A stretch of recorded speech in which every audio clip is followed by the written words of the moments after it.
If you have an idea that you genuinely think is good, don't let some idiot talk you out of it.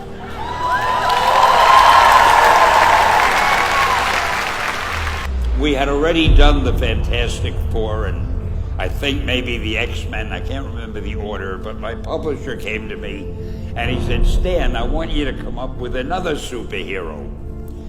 So I said, okay, and I went home, and when my publisher said do something, I'd better do it because I wanted to keep my job.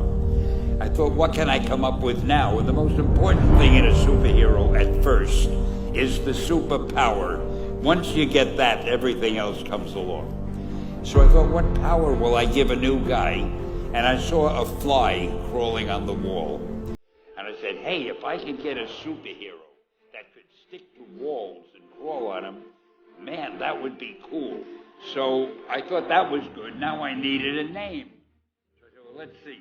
Fly Man, Mosquito Man. I got down to Spider-Man. Spider-Man. It just sounded dramatic. So, okay, I had my hero. I had his power, his name. And then I figured, just for fun, I'm going to give him personal problems. Because except for you people who are that your lives are perfect, but most other people have personal problems.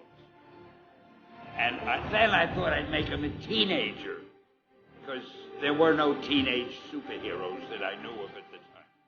So armed with all that wonderful material, those great ideas, I ran into my publisher's office and I told him. This was my reaction, the reaction he gave me. Stan, that is the worst idea I have ever heard. First of all, and he started to give me his, because he's a very logical man, very intellectual. First of all, people hate spiders, so you can't call a hero Spider-Man.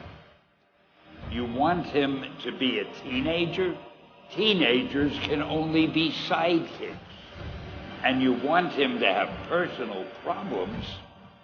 Stan, don't you know what a superhero is? They don't have personal problems.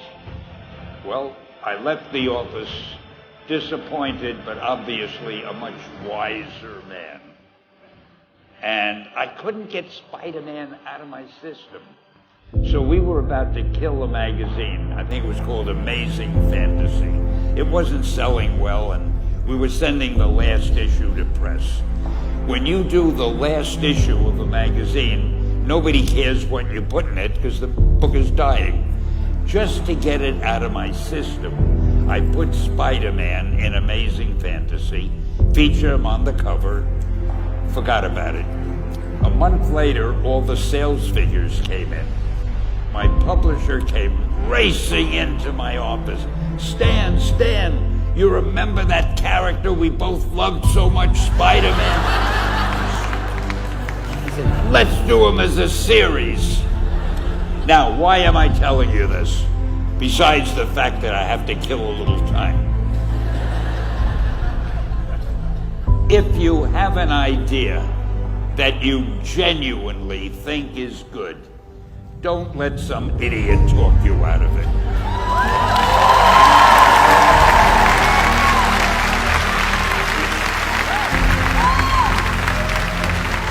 Now, that doesn't mean that every wild notion you come up with is going to be genius, but if there is something that you feel is good, something you want to do, something that means something to you, try to do it.